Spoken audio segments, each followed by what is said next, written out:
Sometimes the world looks like you ain't ever seen it before.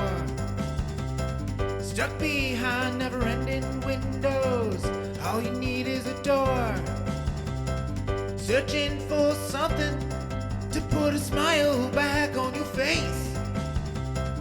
Just remember, in unusual times, it can come from an unusual place. You need a partner for the ride, 'cause everybody needs a Clyde. So set your worries to the side. Just ask, say the word and I'll be there. Just ask, you know the greatest things in life all come in a pair. They say hindsight's 20/20, but that ain't far enough behind me. So if you want the sweetest honey, I think hindsight's 1990. There's no need to pretend I got a hand I can lend, 'cause when you really need a friend, just ask. Shit 90 shows taught me. Shit 90 Shows Taught Me was not filmed before a live studio audience. Are you ready to slay another day? So are we. Welcome back to Shit 90 Shows Taught Me. I'm Jess Sterling here with my co-host, Sara Fergenson. Sarah, how are you? Horrible. You have to ask me why now. Oh, I'm sorry. Why are you horrible, Sarah? I'm horrible because I just caught my significant other making out with the chaos demon. Yeah, he's slimy. He's gross. But that's what Anybody but Lulu the- likes. Anybody but him. I'm okay. I'm vibing. I'm glad to hear it. We're Mhm. talking about Buffy, season 3, episode 8, Lover's Walk, and we're not alone. Joined on this incredible episode with us is the one, the only Lindy, TV Lindy. Lindy, how are you? I'm doing great. I am not a shell of a loser. I am I'm doing way better than most of the characters in this episode. Everyone's having a rough time this episode. Every single one. And Yeah, there was a lot of sad, whiny babies at the end. We got like one of those sad monologues.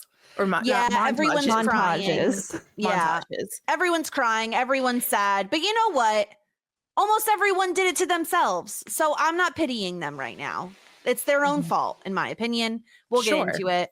I'm excited to talk about this episode because while the last episode, Revelations, or I think it was last episode, barely revealed anything, Lover's Walk is the episode that I've been waiting for.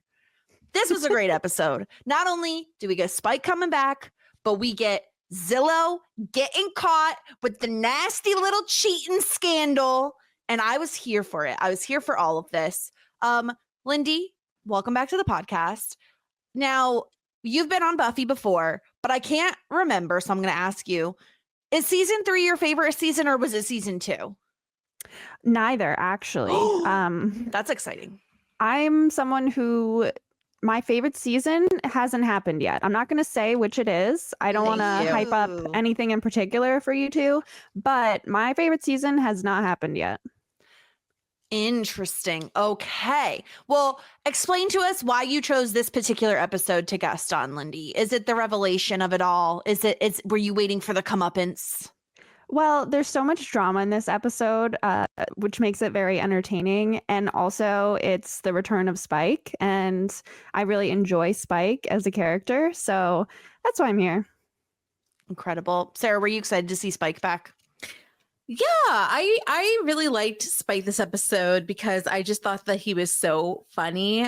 Everybody knows I really love a down and out vampire. Like if my vampires are brooding or sad, then I am all in. So seeing this side of Spike was really hilarious. The actor did such a good job just like portraying just being absolutely miserable and drunk and hoping to get Lulu back. So all in all, it was really funny to watch the whole thing progress. And then ultimately he's like, wait a minute, I don't need a love spell. What I need is to be my old nasty meme self again. I can win her back.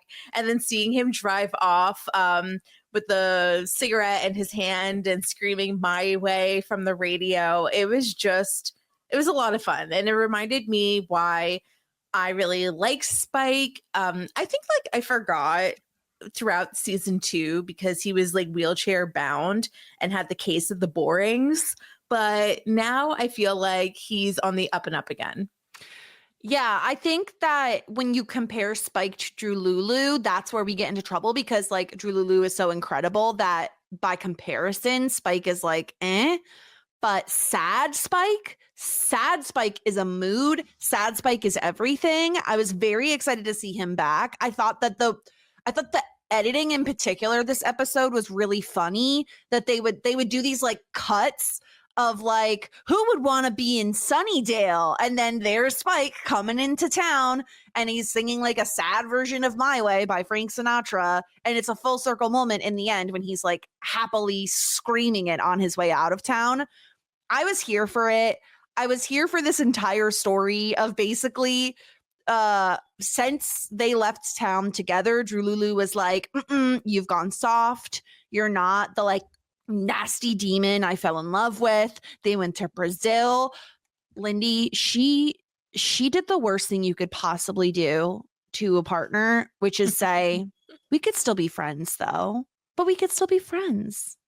It's tough. It's hard for them to be friends when Spike saw her making out with the chaos demon. I just don't think you can come back from that very easily. No. Have you heard how nasty they are? They're slimy. They have antlers. Antlers don't feel like I feel like antlers aren't what's it called? Like a deal breaker for me. Slimy is though. Mm-hmm.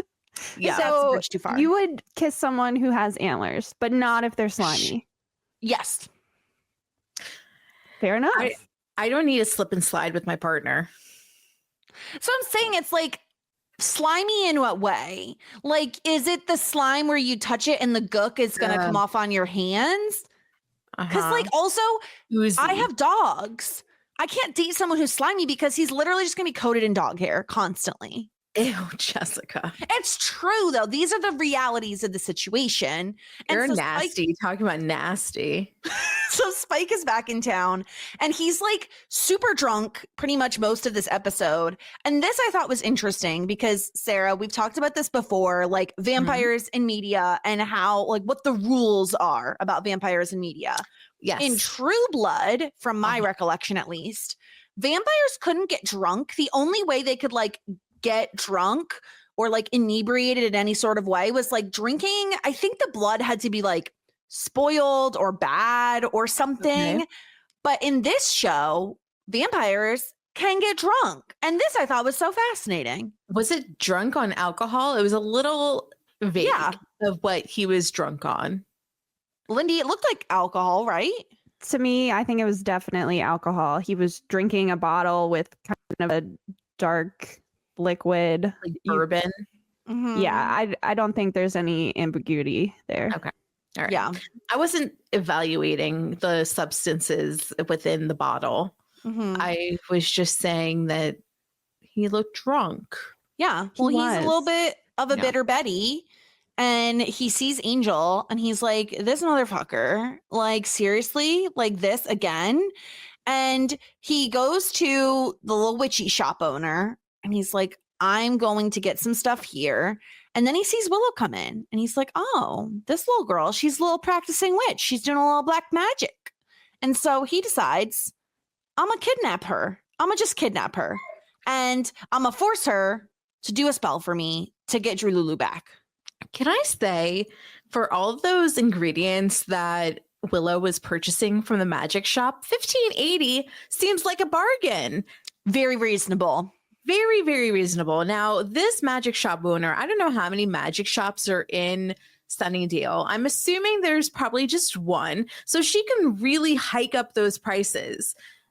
She can really inflate the numbers. But she says, no, I will not do that. I am for the people. I will Mhm. absolutely take care of my fellow witches, and I will make my shop very affordable, which I was like, wow, what a bargain. I would buy the whole entire lot. Yeah, $15 seems like pretty cheap for an anti-love or love spell. The problem is now she's dead. So I don't know where Willow That's is a going to major get. problem. I don't know where Willow is going to be getting her supplies, but it ain't going to be from her. You know, they don't have Amazon at this point yet, so she can't just be like ordering raven feathers off Amazon. Yeah, But- what's Jeff Bezos, like, what are his magic ingredient numbers looking like, Lindy? Sorry, what? Never mind. Jeff Bezos, the owner of Amazon.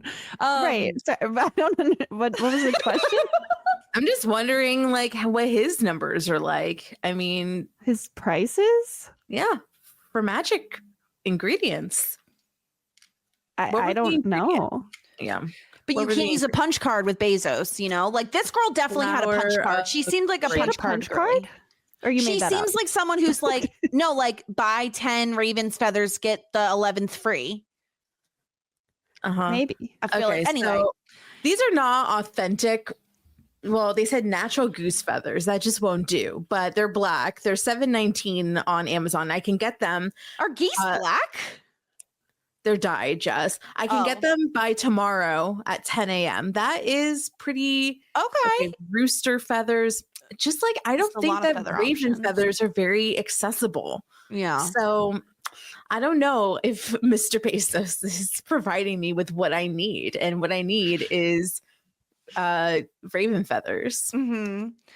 And so Spike gets this idea of, I'm going to take amateur witch Willow, kidnap her and her boyfriend. Well, not really her boyfriend, but for all Spike knows, it's her boyfriend. And I'm going to threaten his life and force Willow to do a spell for me, make a spell to make Drululu fall back in love with me. And then all these shenanigans happen, right? Where it's like, okay, he needs to go get the spell book, which doesn't make sense. Is Willow was this a lie by Willow, Lindy? Because we literally saw the spell book in like the chemistry lab with her. Was she just trying to get Spike to go to Buffy's so that Buffy could like kill him or something? Or like notify her that she's in trouble? That's a great idea because if Spike has to go to Buffy's house, Buffy's probably going to find out about all of this. Yes. And so Willow has bought her and Xander some time and also potentially alerted Buffy to this problem. That was my thinking, Sarah. I don't know if that's the case, but it seemed like reasonable to assume. Yeah, sure. I mean, it's also reasonable to get all of your witch supplies off of Etsy because you too can get 3 raven feathers, authentic raven feathers, for what it describes is for magic, witchcraft, natural shedding, and good energy. A set of 3 for only $17. So That's more than Willow paid in total. Inflation, man. Inflation. it's 2024. What do you expect? So Yeah. I just want you to know, if you are looking for all of your magic ingredient needs, maybe Etsy is the place for you. Okay. Yeah. So Go to Etsy. Or you could try to support local businesses like this one was. Maybe there's it's closed down, Lindy. That person's dead. not this one, but other ones. Or find a raven Yeah. and wait until it drops a feather. And there you go. I've told this story many of times, but in my old town of Cranford, New Jersey, there was this soap shop called Witch Baby, and it was soap that was made by local witches, and they sold the witches soaps. It was like bath bombs and soaps. They did sell some crystals, but they were bopping. They're still in business, I believe. So, one of my favorite scenes in this entire episode is when Spike goes to Buffy's house and is venting to Joyce about his romantic woes. Now, Sarah, I don't know if you remember. Do you recall? Because Spike and Joyce have met. Yes. And Buffy had lied and said they were in a band together. Sure. Did Joyce ever find out that Spike was evil? Because I don't remember. I think she knew, but Spike has that natural charisma, and he just talked to her and was like, Joyce, I really need your help. I am suffering right now. I have been broken up with. My girlfriend kissed the chaos demon. My life is ending. And Joyce, just being that phenomenal mom that she normally is, said, hey, Spike, come on in. I will give you advice and I would give you tea. I really do hot think, cocoa with marshmallows. yes, yum, yum, yum. I really do think that Spike came to this house at least like 45% to get life advice from Joyce. I fully believe it. I see that being true. Go ahead, Lindy. I think Joyce knows a little about Spike because when they had that conversation at the end of season 2, when he was working with Buffy, at one point she's like, have we met or something? And he's like, yeah, you hit me with an axe one time. Like, that's right. That's right. So she probably knows he's bad news, but I don't know for sure if she knows that he's a vampire. But right, that's true. I Even love if their she knows little he's bad. conversation. She's just comforting him. Well, Drusilla sounds very unreasonable. Yeah, and Angel is doing what he does and creeping and stalking as he does. And he sees Spike, so he tries to go inside. Of course, he is unwelcome. He has not been invited. And Buffy is really going to have some explaining to do to her mom next episode, because there's a whole bunch of stuff going on that Joyce doesn't even know about. She didn't know Angel was back. She didn't know Angel is now good. She doesn't really know about Spike. She didn't know Willow was a witch. And now she thinks Xander is a witch too. So there's a lot that's going to have to be explained to Joyce. A lot of was absolutely revealed. And it was just like, there was a lot of Joyce must have been so confused, because I'm sure she felt like she had the lowdown on a lot of stuff, but then this kind of Uno reverse carded it, because essentially she thought that Spike was good and that Angel was bad, and then now Angel is good and Spike is bad, because then they fight. It was really funny seeing like Buffy come in and Angel there and Spike, and Joyce was just like, I am just so confused about what is happening.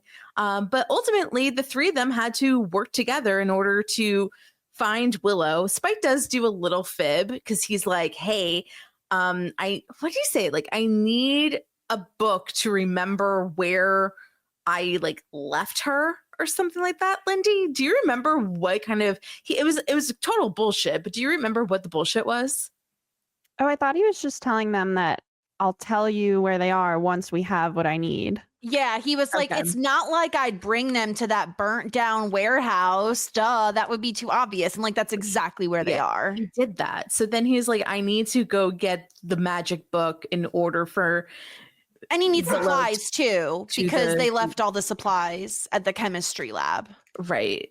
But it seems as though like I don't know. I thought it was also really funny how she was like, Buffy was like, I actually just know that you left them in the factory. And he's like, no, I didn't do that. And he totally did. That was so funny. Spike's really a fun character when he's not wheelchair bound.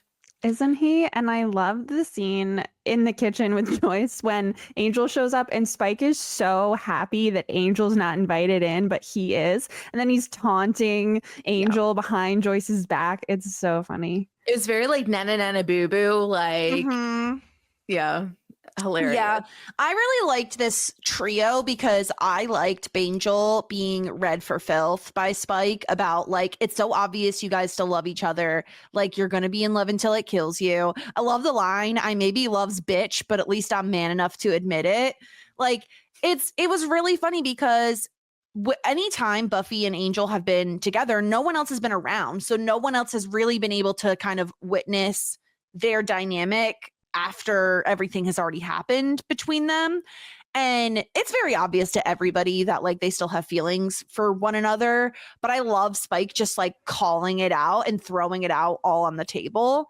Because it does cause Buffy to kind of have this self-reflection of like, that he's obviously the reason that she's going to not want to like necessarily go away to college or something like. And this is, Lindy, like, for as much as we're talking about a show that has like vampires and werewolves and all that stuff, this is very relatable, where like going away to college, if you have some sort of romantic interest, could be very difficult. Yeah, I mean, if I had had a boyfriend in high school, I could relate to this, but I didn't, so I can't. Lindy, why did you just read yourself on the podcast? I'm sorry. I don't know. But no, it totally is, you know, people thinking about their next step after high school. It's a big leap. And for Buffy, the stakes are even higher. Like, she has to deal with, you know, her destiny as a Slayer versus, well, I might want to go to college and I got a good SAT score somehow. So maybe I actually can go to college. Yeah, the SAT talk was interesting to me, Sarah, because obviously when we were in high school and when Buffy was airing, like SAT scores were like the thing. Like you needed to score well to get into a good college. But I think it's interesting that they're like, oh my God, Buffy, with these SAT scores, you can get into any school. And it's like, are they not looking at her grades or like her academic, how the time she's been suspended and in trouble? Like, does that not matter to these colleges? They're like, wow, good SAT score, you're in. I mean, maybe. I really don't know what. I suppose if you test really, really well, you can wind up getting a scholarship. I'm not quite sure. What was the score? 1480, 1430? Yeah, so back in the day, it was out of 1600, and she scored like a 1480, which is really good. Yeah, I mean, that is very good. Do you think that, so like Buffy's just one of those people that tests really well. She's really smart, but she doesn't obviously apply herself when it comes to schoolwork because she's too busy. I mean, she did study for it, which I previously had said that that's a scam. Like, don't waste your time, but maybe it is worth it if you're getting really high scores like that. Yeah, I guess. I don't know. The SAT stuff was interesting mostly because like now Buffy has the option, especially with Faith in town. Like Faith could theoretically take over her spot as Slayer. And with people like her mom and Giles both saying you should go to college, like you should spread your wings a little bit and see more of the world. I think that's like overwhelming for Buffy because Lindy, I don't think Buffy had ever thought that college was an option for her, both with her grades and being a Slayer. Yeah, it's also probably not something she's had too much time to dwell on, what with, you know, her evil boyfriend having to kill him and everything else going on. She probably hasn't sat down and thought, where do I want to go to college? But it's becoming more of a reality now. I mean, she's a senior and she's gotten this good SAT score and Faith is here now. So it's really like maybe she can make a choice that's like more for her than for the fate of the world, you know? I mean, you can't tell me that they're just not going to go to Sunnydale University. Like, come on. It's like, I've seen this film before and I know the outcome. Yeah, we all know they're not going anywhere. Like Xander's going to be working at like a McDonald's. No, Buffy's not leaving town. They're all just going to go to the same university. I'm going to ask the question. I do not remember my SAT score, but does anybody want to boast about their scores? I don't recall my exact score. Like I remember it was math, reading, and writing were like the three subjects. And I remember being surprised that I scored better in math than I did in like, I think it was writing. I think my best score was reading and then math and then writing. I remember I did okay. Like I didn't do like, nothing to write home about. Like I did fine. I did well, not maybe if you practiced writing home, your writing score would have been better. Yeah, probably should have done that. I do remember my score, but I don't think I don't think you can say your score without sounding like you want people to know it. So I'm not going to say it. Was it okay? Well, also you're probably did you do the new SATs scoring system? Yeah, ours was out of 2,400 because there were the three categories. Whatevs. It sounds like Xander did not do very well, but Cordelia did. And I just love that Cordelia was able to be like, yeah, like I'm brains and beauty. Yeah. Good for her. Cordelia, despite having some pretty tragic things happening to her this episode, I feel like ultimately comes out on top. We'll talk about it. I don't know about that. I She's think in the hospital and now broken up with her boyfriend. Yes, but ultimately, I think this is going to be the beginning of something good for Cordelia. Okay, but so you got to like hit rock bottom in order to build back up. Exactly. Okay. It's time to take those photos of you and Xander out your locker, put them on a dartboard, and start hucking darts, you know? That was so sad. I felt so sad for her that she was so down bad for him. She loved him so much. Like, she literally categorized her life before Xander and after Xander. She like had the photos in the locker. She went to the local Walgreens and got the photos developed. She was gonna go bowling for him. And even I wouldn't go bowling. Saying that like it's the worst thing in the world. For Cordelia, it is. Jess loves bowling. I love bowling.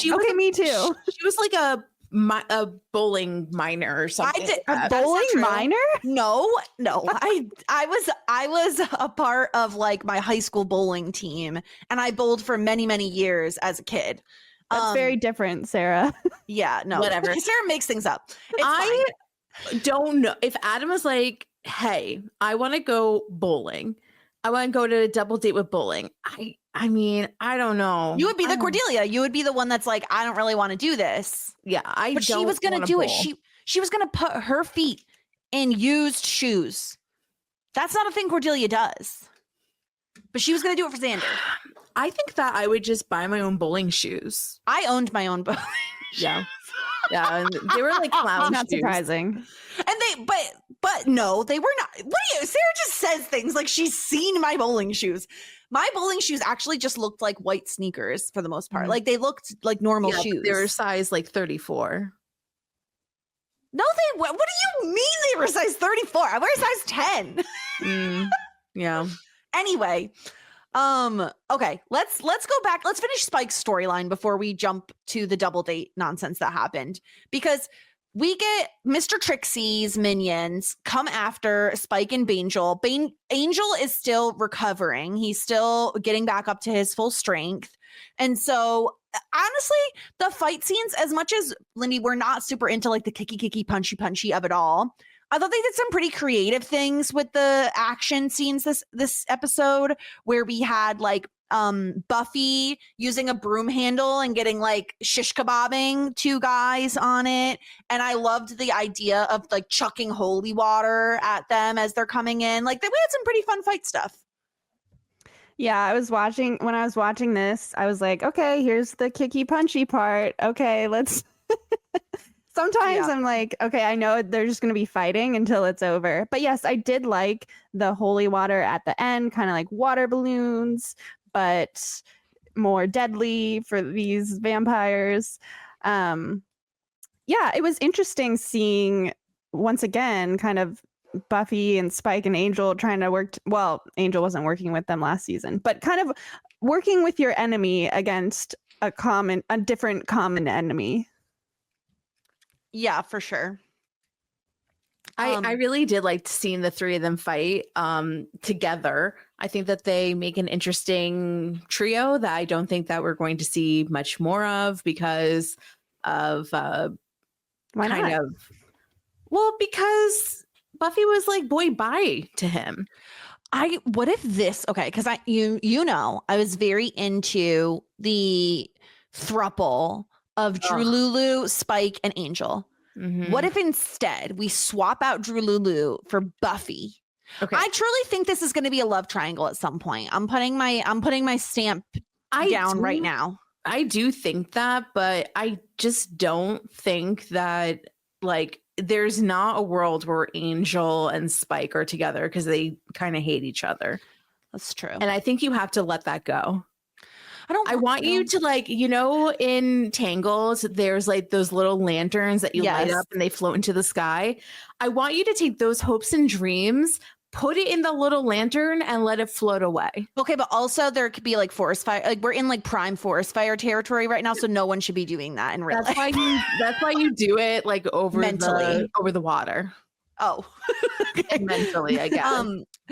But yeah, I do like how we ended up with Spike at the end of the episode being like, you know what? Screw the love spell. I don't need it. I'm going to go find Drew, tie her up, and torture her until she loves me again. And honestly, Lindy, I think that would work.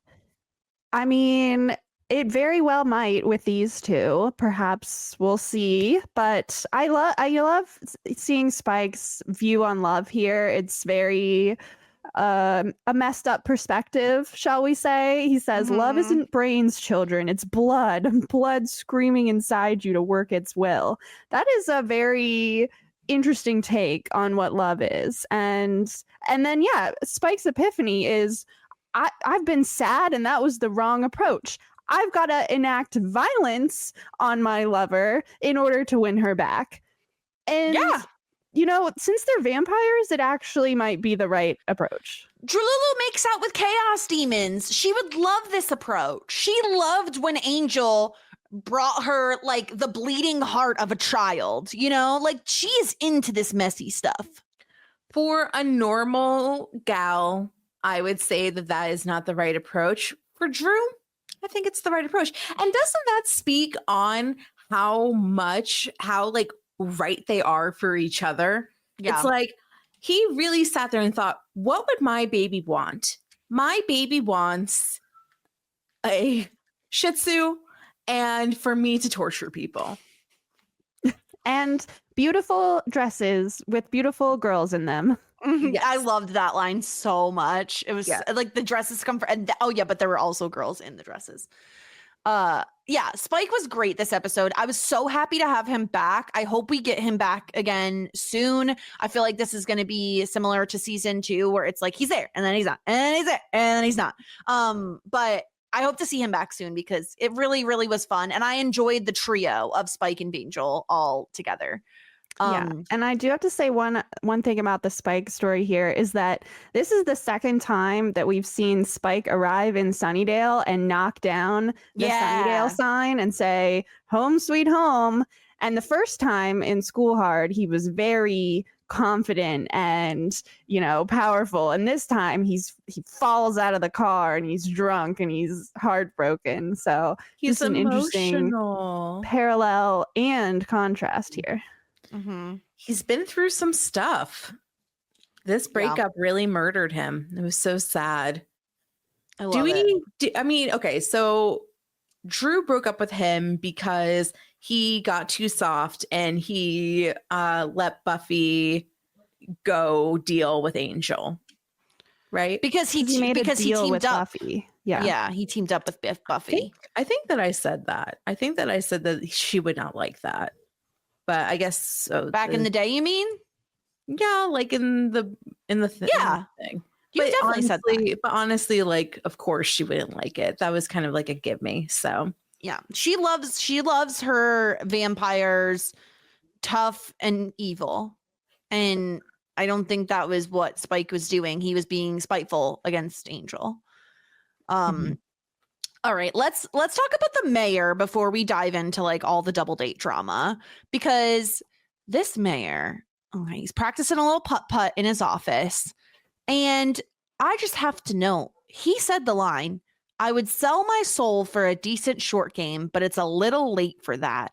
Now, souls are very important in this show because Angel notoriously was cursed with a soul as a vampire to like ruin his life and everything. Then the soul got fucked out of him by Buffy, and then the soul is now back.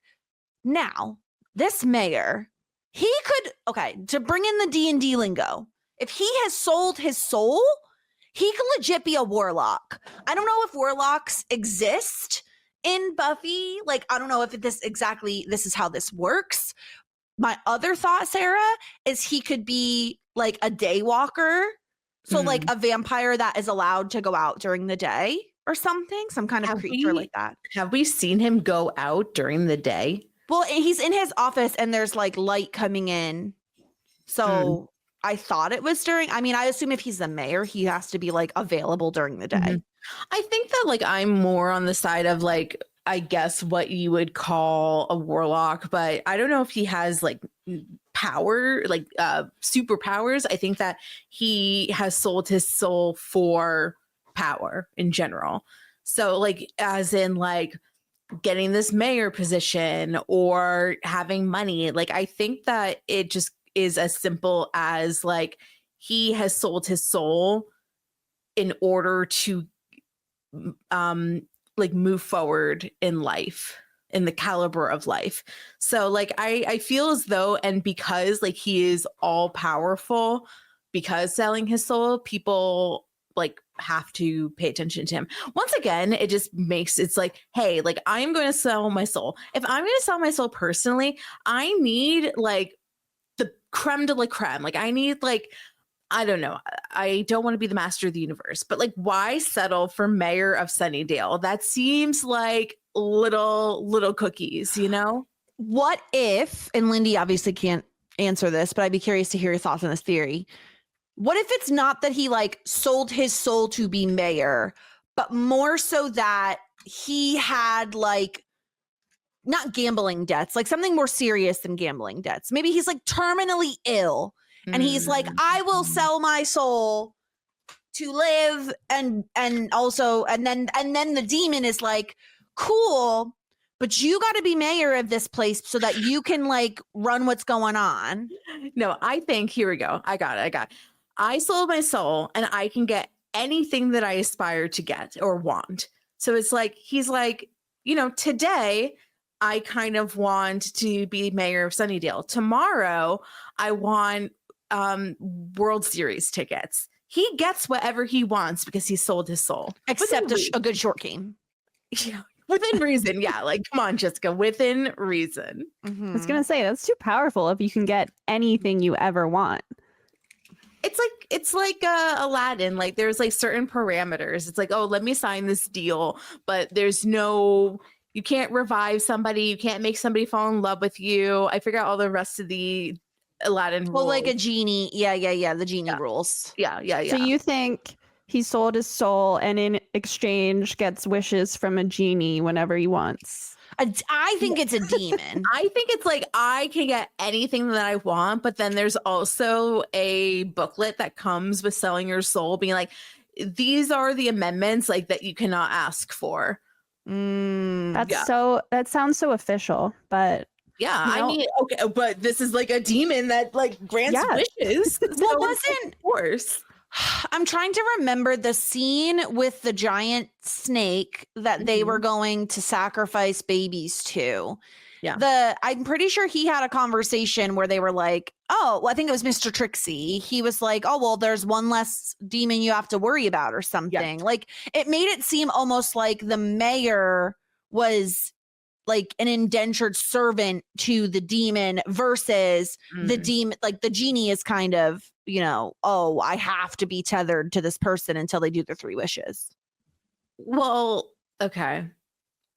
What if, you know, like it's okay, let's think about if I sold my soul to like Hades. It's like Hades and all of his other bad god buddies. It's like, oh, I owe all of them favors. I don't know. Oh, you think like, he owes more than one demon favors? Yes. Yeah. That could be true because there could be tons of freaking demons. It's Hellmouth. Yeah. I mean, I love how Jess always calls Sunnydale Hellmouth, but it's like the Hellmouth. Hellmouth. That's not the name of the town. No, Hellmouth is the name of the town. We know that there's billions of demons because in this world, if you're a vampire, you're a demon. So everybody is a demon. Who is not a demon at this point? Everyone's demoning it up. I've got demons. So that's a little different, I guess. No. So, but the mayor is aware that Spike has returned, and apparently he was aware. He was like, "Oh yeah, they caused a lot of trouble and chaos last season. And he like Yeah, he laughs said about it. season. He did. He's They're like very in meta. season 2, Spike was Season causing 2. all kinds of trouble. Spike was a problem. But he says the line, "This year is too important." And here's the thing. He could mean it's an election year. Like he's up for mayor again and he needs to win the election. And so he needs to keep a tight grip on everything going on. Or, Sarah, could this mean this year is important? Like the year of the vampire, the year of the crow. You know what I mean? Like the year of something. Yeah, like the Chinese New Year said, Yes. like this is the year of the bloodsuckers. Exactly. Like, could he mean something like that? I think that it probably has to do with some sort of prophecy, which, as everybody knows, I hate prophecies, but I think that the prophecy has called uponeth that this year is important. Who spits these prophecies out? I don't know. Anybody could have called this prophecy, but I think it's probably another prophecy. Okay. Interesting. Prophecy. I just think there's like a lot in this conversation to like pick apart that could be important. And I'm gonna be keeping an eye on this. Yeah, I'm gonna choose to forget about it immediately. That's fine. We all know of the two of us who the lore keeper is, even though you have shown with your post-its, you know what's going on. I am like Buffy. I will not give a shit about any of this information unless I have to show my work. Then I'll Previously, I would have said I was like Willow, but I'm not going to say that anymore. Oh, okay. Because moving on. She cheated She's on a us. whore. Because she Jess would kissed never do that. Xander, and that's too far. But anyway, so they send out Mr. Trixie and his minion. Well, Mr. Trixie sends out minions to go and get rid of Spike and whatever. No one cares. Anyway, anything else, Lindy, you wanted to talk about with the mayor? I obviously can't comment on a lot of things you said, but it is interesting how he's aware of Spike. He's aware that this could cause a problem for him. And so he just sends other people to deal with it for him. Like he doesn't have to go out and do anything himself. He can just order other people to get things done for him. He's a daywalker. He's a no. We have not seen him. The day I see that man outside under Mr. Trixie. Oh, Mr. Trixie. Is that who you're talking about? Or are you talking about the mayor? Lindy was talking about. I was talking about the mayor. Yeah, the mayor. The mayor does not have to. Has not. He sends other people to do his will. His bidding. He did show up during that whole snake demon thing. He was there for that. Inside. Because he was like, these sewers are nasty and we need to get somebody on this. It's all inside, Jess. It's what I'm saying. There's probably underground tunnels. That he's a vampire. You just said he wasn't a vampire. I said he was a daywalker, which is the same thing, but he could go out during the day. He can't go out during the day. Well, we'll see. Can I just ask, Sarah, how do you feel about Giles going on a little camping retreat? Not good. Do you want to elaborate? No. Okay. Lindy, do you have thoughts on Giles going on a retreat?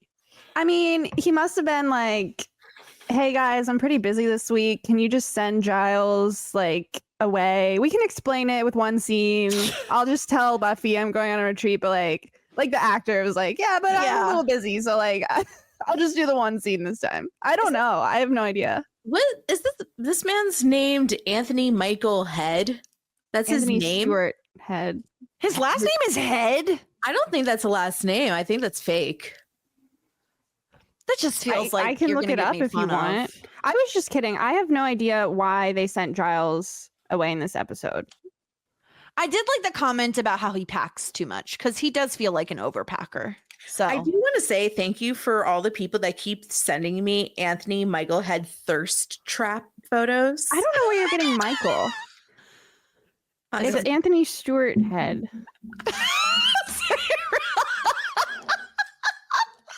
But it is Head, like Head. Yeah. Such a weird lesson. Okay, well, good for him.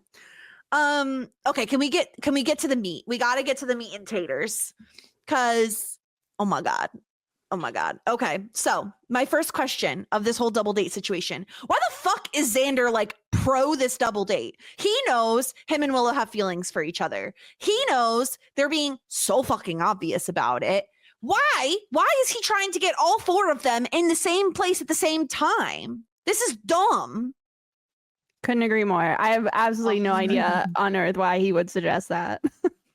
It's stupid. It's dumb. It's not a good idea. Especially because he's going to piss off Cordelia by making her go bowling. She doesn't want to go bowling. No, I mean, all in all, it's a bad idea. I guess the only thing is that he wants to hang out with Willow in more situations. So he's just going to put himself in bad situations in order to hang out with Willow. Sarah, what did you think about the Pez dispenser, the little witchy Pez dispenser? Oh, I thought that was so sweet. It was really cute. And I liked that he like wrapped it up in newspaper and he was really excited to just like hand her this gift. And I thought that it was really cute how much Willow liked it. And I thought that she was like, maybe that they have a werewolf one and we can have matching ones. I thought it was really, really adorable. Not that Willow necessarily deserves such a nice gift, but I thought it was sweet. And it just like is very illuminating to me how what's his name? Oz. Oz is just such a good match for Willow. And I think that they're such a good couple, and it's just a shame that Willow didn't see that. It's a real shame.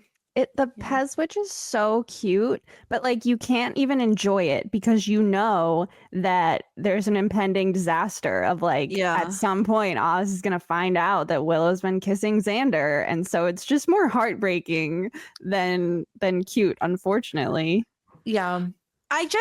It made me so happy. And the reason it made me so happy was because it was a gift for like no reason, right? It wasn't like it was like, oh, surprise, it's our anniversary and you forgot. It was just really just a gift because he's like, I think about you and this is for you.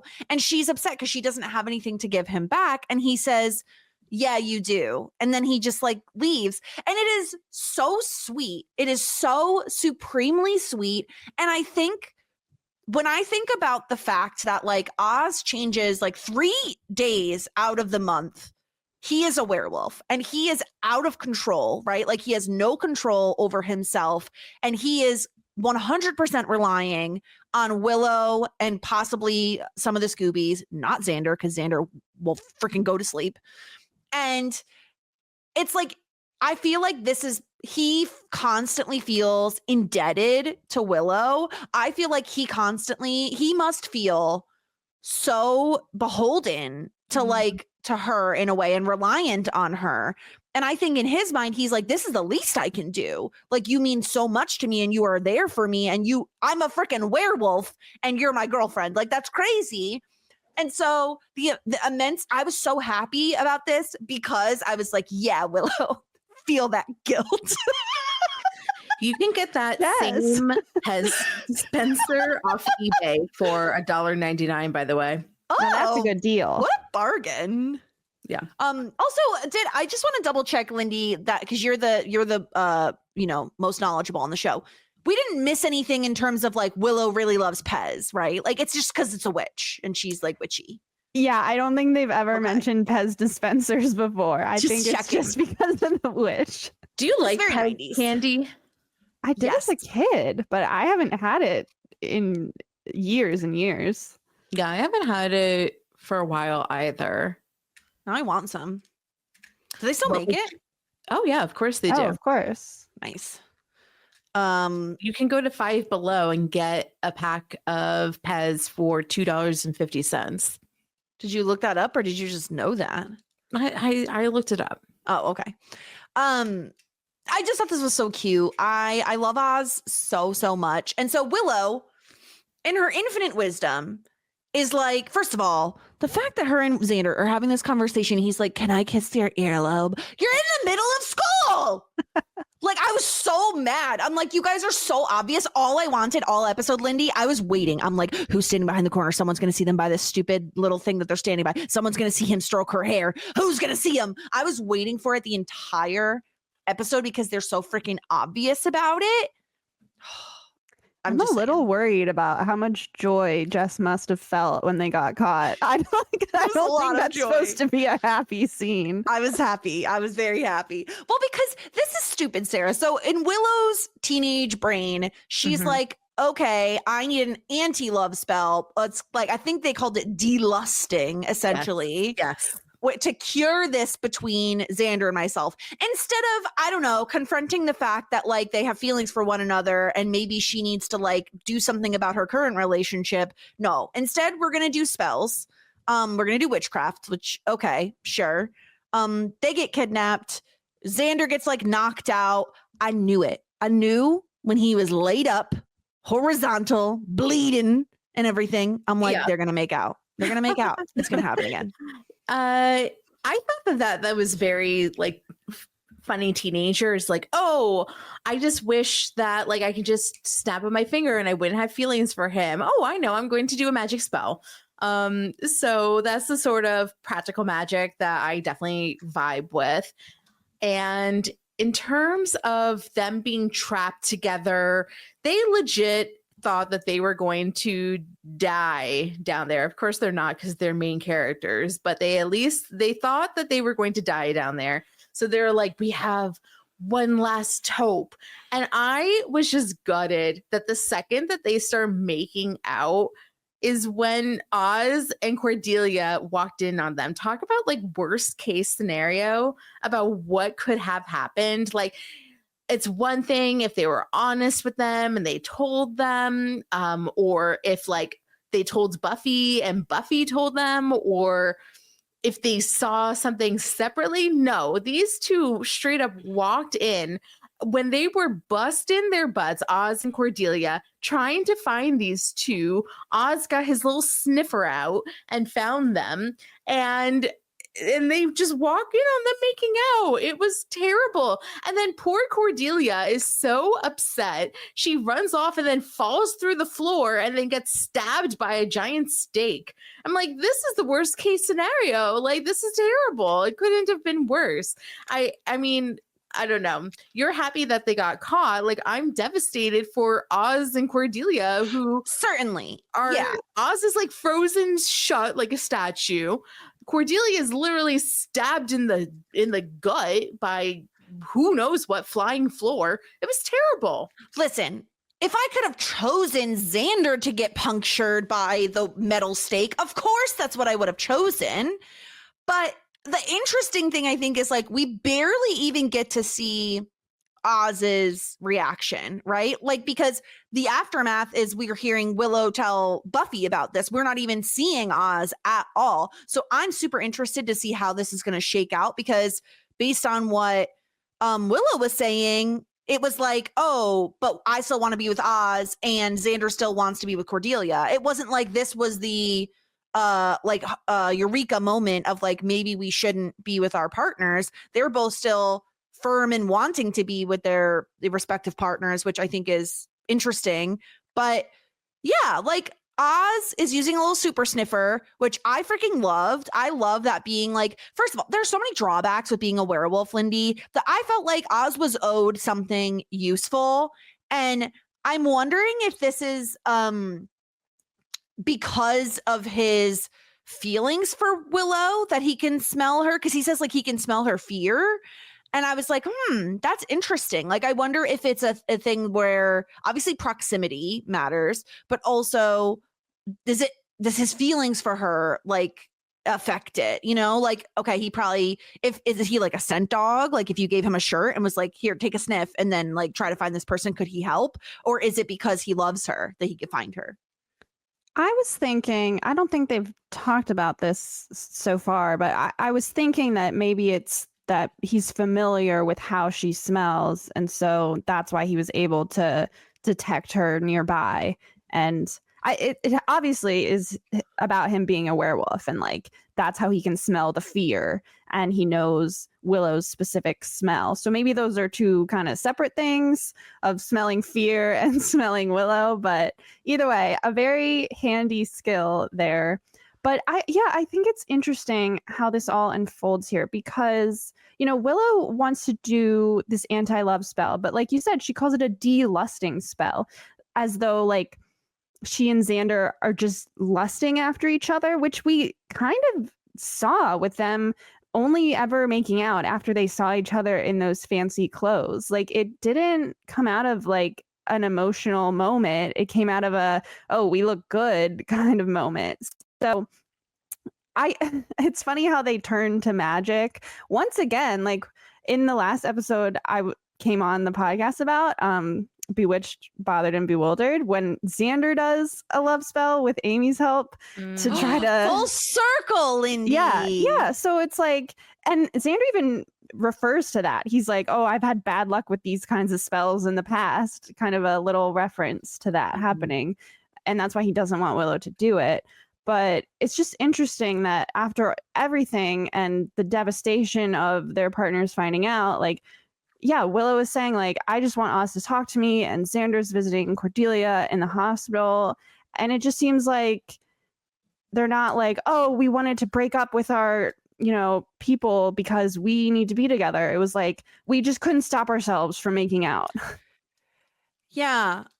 It's strange, Sarah, because I would have thought, like, they thought they might die. Like, it was to that point where they thought we're either going to be like trapped here forever and Spike's never going to come back, or he's going to kill us. So it's interesting to me that wasn't, I feel like in most shows that would have been like the moment where they realize their love for one another and they can't be apart and they must be together. And, kind of like this music plays when they kiss, and it's just like this big moment.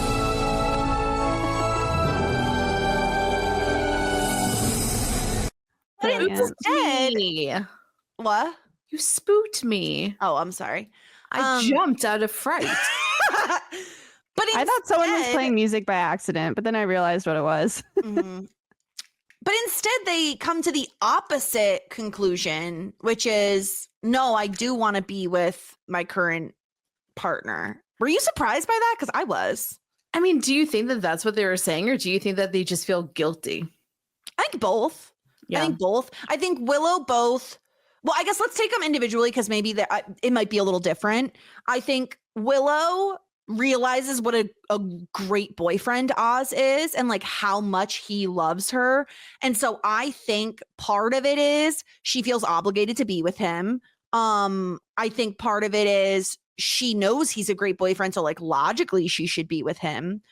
And then I think she maybe,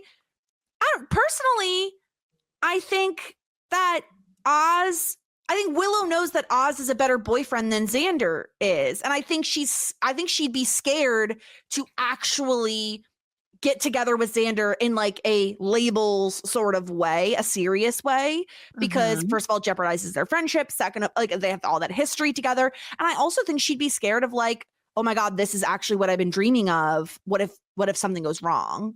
So I think that's where Willow kind of stands. Do you agree? I guess so. I'm just more curious I think that Cordelia is like completely done with Xander. I feel as though Oz might be able to like come around, which makes me feel very sad for Oz. Yeah, obviously Lindy can't tell us, but I agree with that. I think Oz is more likely to forgive Willow at this point, which I think is the opposite of what I had said previously. But based on Cordelia's reaction, which I was so here for. I was so here for this. Xander, in my opinion, Lindy, wants to get back together with Cordelia. I feel like mostly out of guilt because she gets fucking punctured in the stomach, ends up in the hospital. I think he feels awful about it. And I think it's mostly out of guilt for Xander. Obviously, he cares for her too. And I think he's delighted by the fact that she actually is showing like true feelings for him and doing things like putting up photos of them in her locker. I think that was like, I think he was a little like taken aback. Like, wow, you actually do care about me. Yeah, I think him realizing that it's actually serious. Like, she cares about him, and he's been not a good boyfriend because he's been kissing Willow. So, but I don't know that it's all about guilt. I mean, I think he does want to be with Cordelia, maybe not for all the right reasons. Like, he was like, oh, I can't have people knowing your SAT score. Like, my cred will go down. Like, what are you talking about? You don't have cred, Xander. You don't have cred. But so you kind of think that like he's kind of being an opportunist. Like, he realizes that like being with Cordelia gives him status that he didn't have before, and that's appealing to him. I think that's you're kind of definitely part of their relationship. But also, I mean, in this episode, she almost dies, and that could be a moment where he's like, oh, wait, I actually really do care about Cordelia. Like, I almost watched her die. Like, that's horrible. And so that could also be part of it. Like, maybe that made him realize that he actually cares about her. Plus the fact that now that him and Willow have been found out, he can't really be with both of them at the same time anymore. So he kind of has to make a decision. Yeah. I was really tricked by what they did with fake out. The fake out. Like, I really did, for a good hot moments, think that Cordelia was dead and gone.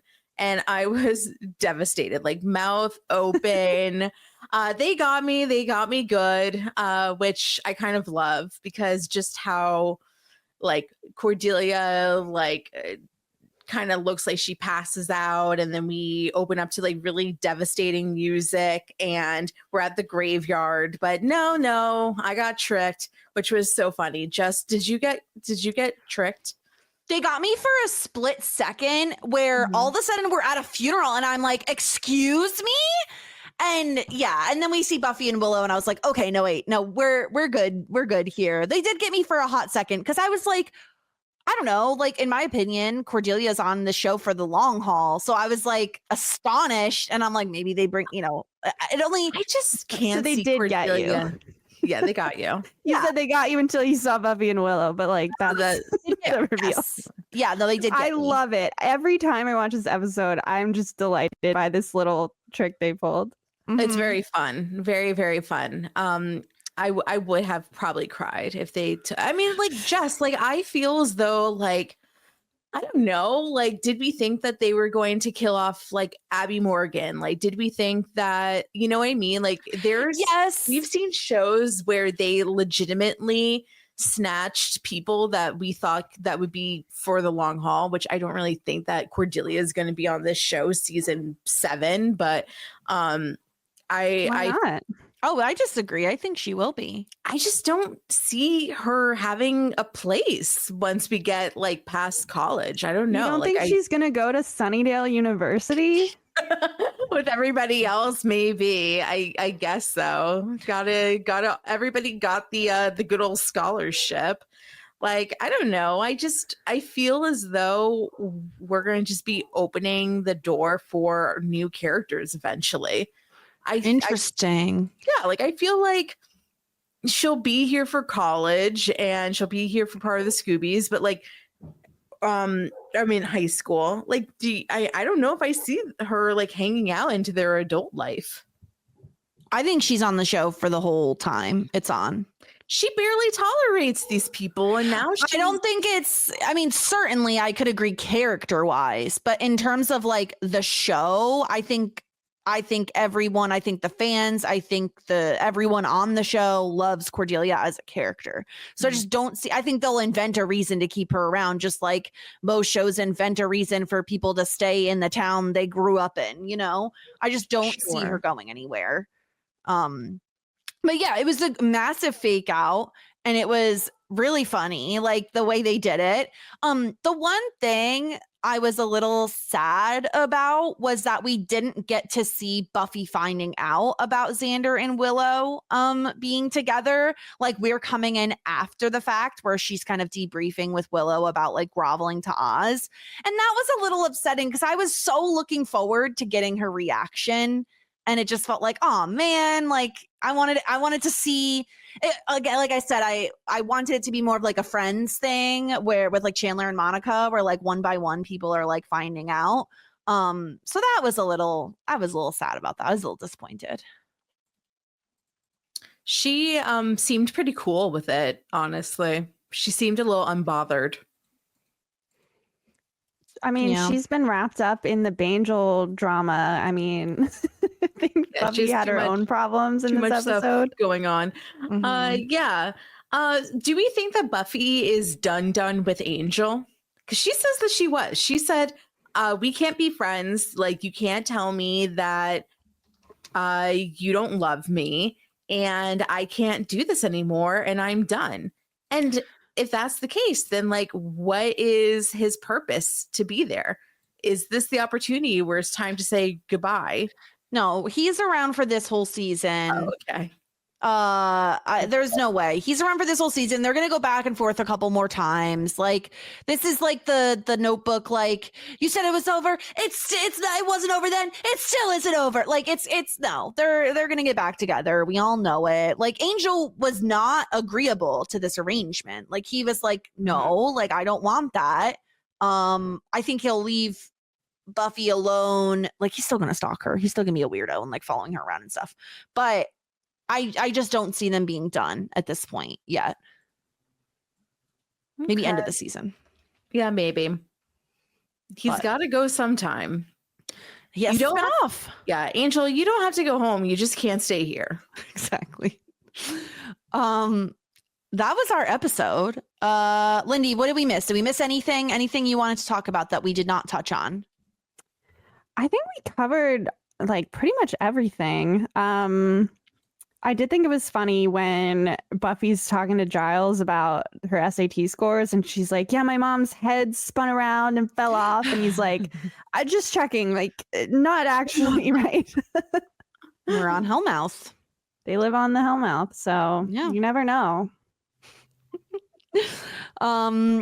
Okay, well, we did get some feedback from Tara. This was kind of about band candies. Was it last episode? Was last episode band candy? When was band candy? It doesn't matter. No, that was 2 episodes ago. 2 episodes ago. I watched in real time, and for me, the Xander Willow affair is the worst part of an otherwise outstanding season 3.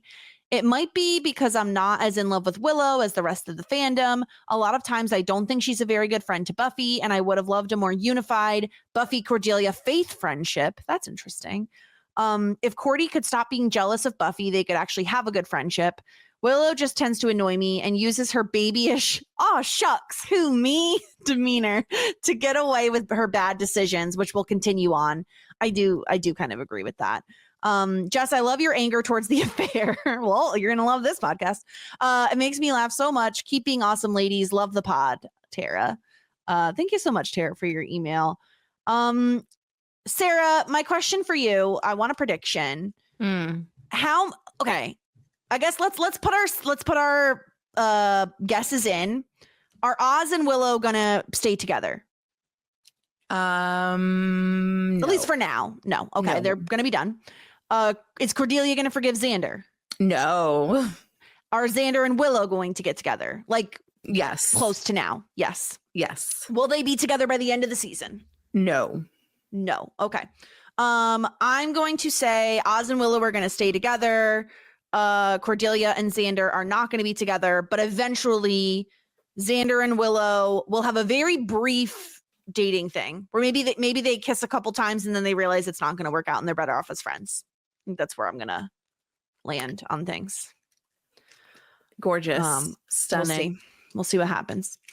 Sarah, do you want to hear the title of next week's episode? Yes. Season 3, episode 9, The Wish. I love wishes. The genie, Sarah, the genie. Mm-hmm. You could be right. You could be so onto something here. Lindy is smiling and laughing in a way that makes me feel like when we said the episode title was Revelations and Todd was like, yeah, sure, Revelations. And then nothing got revealed. You never know. Well, you never know. I'm deeply upset. I don't like when Lindy knows things and I don't. She looks so pleased with herself and I don't like it, even though I love Lindy. Sorry. I'm sorry. Anything else? Anything else to add, Sarah, on this episode?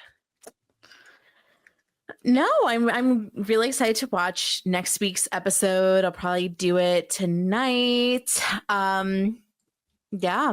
I also want to thank everybody for their patience last week, for letting us take a skip week. I know that for a lot of our listeners, they were hoping that we would come out with an episode last week, but I appreciate everybody that was really understanding and sent us well wishes. So thank you. Yeah, good point. We needed a little bit of time to breathe and decompress. But we're back, baby, and we're ready to finish off this season. Well, finish the back half, I guess.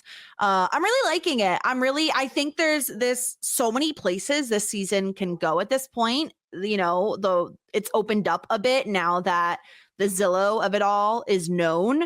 So I'm really excited to watch the next episode. I really liked this episode.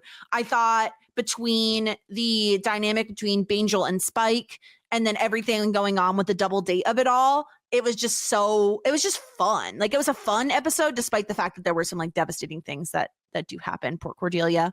But more to look forward to next week. Lindy, thank you so much for coming on and chatting with us and, completing the circle of Spike arriving into our lives and you getting to talk about him. Can I ask, because I can't remember if you've answered this already, have we met your favorite villain on the show or no? Not my yet. favorite villain. I'm gonna say no, we haven't. Ooh. Okay. But there are a couple at the top, and so maybe we've met one of them, and then maybe one of them we haven't. Gotcha. Okay, interesting. Well, I look forward to meeting your favorite villain. What else do you have going on, Lindy? Where can people find you? Well, thank you so much for having me. It's always so much fun to be here, and I love this episode, so I was really happy to come talk about it. And I'm usually over on Whirlwind Podcasts. So on One Indescribable Podcast, now we're going through the show Schmigadoon, and we're pairing that with musicals that it is inspired by. So that's been a really fun project so far, if you're interested in that. And I'm also on Previous Little Liars, where we try to guess what's happening on Pretty Little Liars, which is a ton of fun. So yeah, check those out if you haven't.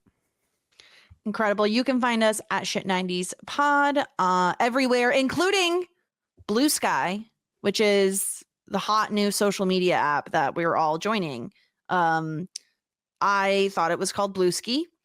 It isn't, but in my head, I think it will always be Blueski. So go find us over on Blueski at Shit90s Pod.